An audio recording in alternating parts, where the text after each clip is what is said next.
Avant de plonger dans cette histoire incroyable, pensez à vous abonner à la chaîne et à activer la cloche. Ici, chaque récit a quelque chose à dire, et vous ne voudrez pas en manquer un seul. La pluie tombait en rideau fin sur les toits de Brooklyn, comme si le ciel lui-même pleurait l'injustice qui allait se jouer. Dans la maison Carter, la tension était palpable. Emily Carter, une nounou dévouée depuis 10 ans, regardait son reflet dans le miroir de la cuisine, les yeux rouges et la gorge serrée. Elle savait que sa vie était sur le point de basculer. Tout avait commencé ce matin-là. Une plainte anonyme, un juge corrompu prêt à tout pour protéger les puissants, et soudain, Emily se retrouvait accusée de vol et de maltraitance sur le fils de ses employeurs. Les preuves ? Falsifiées. Les témoins ? Achetés. Et elle, seule, contre un système prêt à l'écraser, regardait son monde s'effondrer. Michael Carter, le fils aîné de la famille, venait d'entrer dans la cuisine. Il avait 15 ans, le regard vif et la détermination d'un jeune homme trop tôt confronté à la cruauté du monde. Il observa Emily, sa nounou, celle qu'il avait élevée avec amour depuis qu'il avait 3 ans, trembler. « Ils ne peuvent pas te faire ça !» murmura-t-il, la voix étranglée par l'inquiétude. Dehors, les sirènes de police hurlaient dans la rue, se rapprochant. Emily sentit un frisson glacé parcourir sa colonne vertébrale. Elle savait que dans quelques minutes, elle serait emmenée, séparée de cette maison, de cette famille qu'elle considérait comme la sienne. Tout ce qu'elle avait construit, tout son dévouement, réduit à néant par la cupidité et la corruption d'un seul homme, le juge Harold Thompson, un magistrat connu pour sa brutalité et son mépris des innocents. Alors qu'elle enfilait sa veste et préparait son sac, elle croisa le regard de Michael. Dans ce silence chargé de peur et de désespoir, un pacte muet se forma entre eux, elle devait tenir, survivre, et lui, il découvrirait la vérité. Ce soir-là, Emily Carter fut emmenée sous les flashs des caméras, tandis que Michael, le cœur battant, promettait à voix basse « Je te sortirai de là, je trouverai la vérité, coûte que coûte. » Et dans cette promesse, une guerre silencieuse contre l'injustice venait de commencer.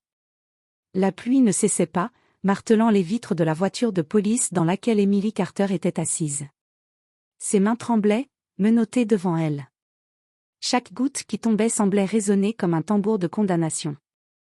Les policiers parlaient à voix basse entre eux, échangeant des regards complices et des sourires froids. Emily savait qu'il n'y aurait aucun traitement équitable pour elle. Dans le tribunal, le juge Harold Thompson trônait comme un roi.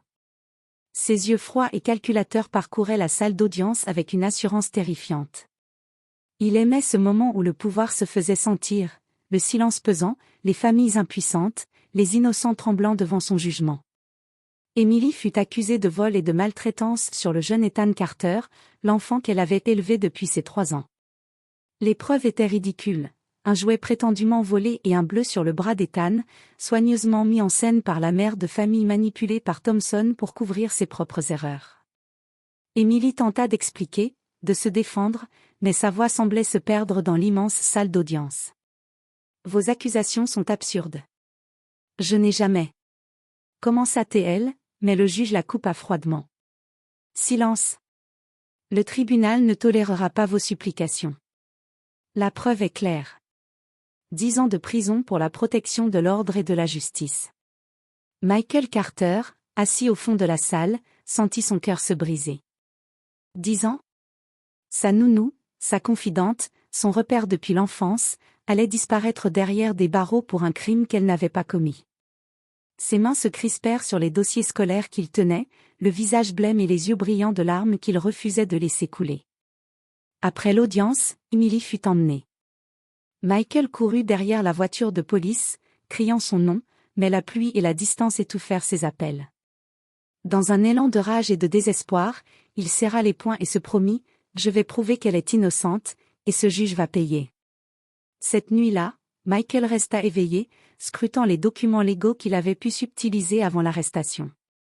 Chaque pièce de papier, chaque note, chaque reçu devenait une arme potentielle contre Thompson.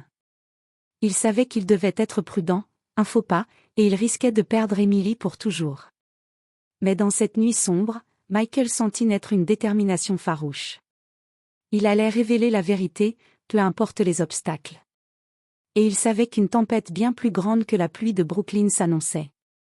Le lendemain de l'arrestation d'Emily, Michael Carter se réveilla avec une colère glaciale. Chaque seconde semblait lourde, chaque respiration douloureuse. Il ne pouvait pas rester les bras croisés pendant que sa nounou, celle qui avait été comme une mère pour lui, était emprisonnée pour un crime qu'elle n'avait pas commis. Michael savait qu'il devait agir vite. Il commença par examiner tous les dossiers qu'il avait récupérés à la maison avant l'arrestation. Notes de la famille, reçus, vidéos de surveillance, messages électroniques. Tout était un puzzle, et il sentait que derrière chaque pièce se cachait une preuve de corruption. La première piste le mena à une secrétaire judiciaire, Clara Jennings, qui travaillait au tribunal et avait toujours semblé nerveuse autour du juge Thompson. Michael l'approcha timidement dans la salle de pause du tribunal, feignant d'être un étudiant en droit curieux. Après quelques minutes de conversation, Clara baissa la garde. « Vous savez, » murmura-t-elle, jetant des regards autour d'elle, « ce juge, il n'est pas honnête. Il falsifie des preuves pour protéger certaines familles influentes. Emily, elle était une cible facile. » Ces mots furent comme une étincelle dans l'esprit de Michael.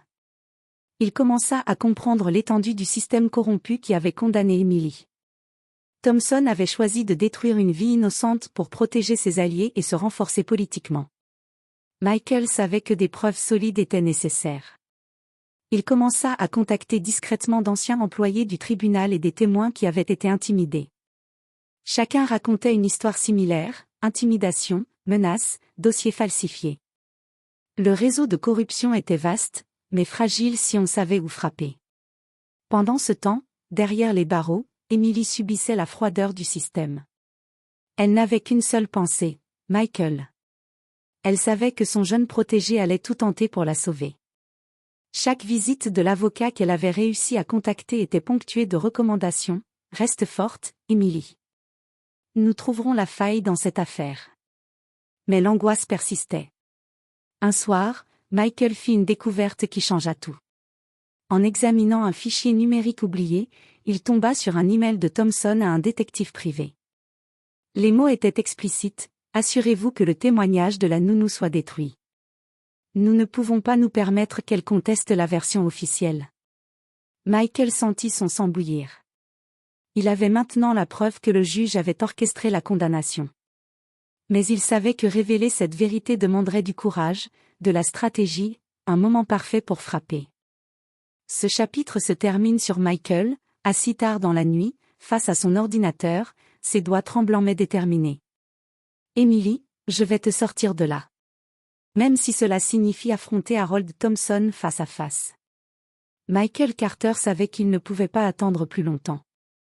Chaque jour passé derrière les barreaux rendait Emily plus vulnérable, et il sentait que le juge Thompson resserrait ses griffes.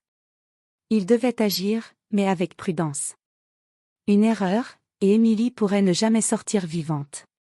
Sa première étape fut de rassembler les alliés invisibles de la vérité. Il contacta discrètement Clara Jennings, la secrétaire qui avait déjà parlé de la corruption du juge, et la convainquit de lui fournir des copies de documents internes, des emails, et même des enregistrements cachés. Ensemble, ils mirent au jour un réseau de manipulation qui allait bien au-delà du simple cas d'Emily. Thompson avait truqué des dizaines de procès pour protéger des familles riches et influentes, en échange de faveurs politiques et d'argent. Mais Michael savait qu'il ne suffirait pas de révéler ses preuves. Il fallait frapper au bon moment. Il élabora un plan audacieux, infiltrer le bureau du juge pour récupérer des documents essentiels et les rendre publics avant que Thompson ne puisse les détruire. Une nuit, sous la couverture d'une pluie battante, Michael s'introduisit dans le tribunal. Les couloirs étaient silencieux, seulement éclairés par des lampes fluorescentes vacillantes. Son cœur battait la chamade, chaque pas résonnant comme un tambour dans le silence pesant. Il connaissait le plan du juge, ses habitudes, ses routines, grâce aux informations de Clara. Au moment où il entra dans le bureau de Thompson, il trouva exactement ce qu'il cherchait, un dossier confidentiel détaillant toutes les manipulations sur le procès d'Emily, ainsi que les preuves falsifiées contre elle. Michael sentit une vague de triomphe mêlée à l'adrénaline. Mais soudain, un bruit derrière la porte le figea. Le juge Thompson apparut, un sourire cruel sur le visage, comme s'il avait toujours su qu'il y aurait quelqu'un pour tenter de le défier. « Je te félicite, jeune homme, mais tu n'as aucune idée dans quoi tu t'embarques, » dit-il, sa voix glaciale et menaçante. Michael sentit la peur monter, mais il ne montra rien. Emily est innocente. Tout le monde le saura, Thompson. Même vous ne pourrez pas l'empêcher. Le juge ricana, mais au moment où il s'avançait, Michael fit un geste rapide et activa l'enregistrement sur son téléphone. Il avait déjà filmé la confrontation, chaque mot, chaque menace. Thompson, réalisant trop tard, sentit son pouvoir vaciller. Michael s'échappa du tribunal sous la pluie, dossier en main, cœur battant, avec la preuve que Thompson ne pouvait plus nier. De retour chez lui, Michael contacta les médias et des avocats intègres. L'histoire éclata dans les journaux le lendemain, corruption massive, falsification de preuves, et une condamnation injuste. Le monde entier apprit la vérité. Mais il restait un obstacle, Emily était toujours en prison. Michael savait que le jugement final, celui de la libération, dépendrait de la rapidité avec laquelle il pourrait exposer Thompson à la justice avant qu'il ne trouve un moyen de se couvrir.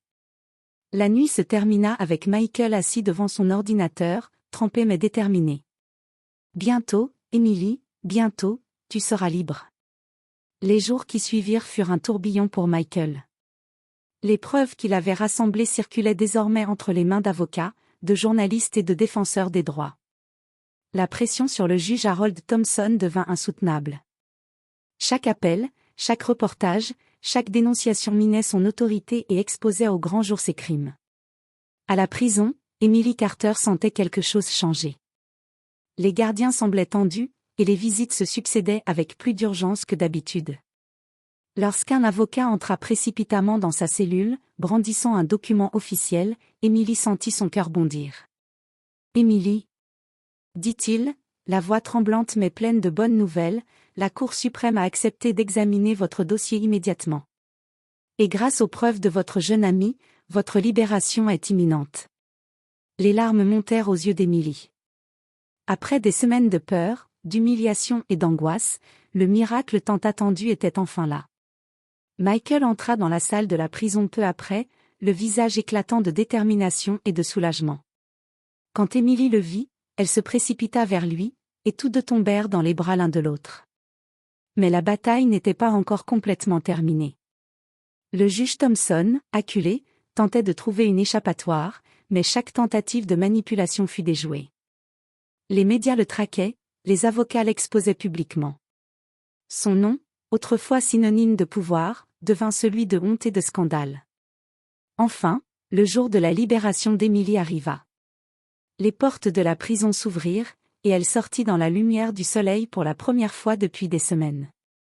Michael la prit par la main, et ils marchèrent ensemble hors des barreaux, le cœur léger mais rempli d'émotion. « Merci » murmura Emily, les larmes aux yeux.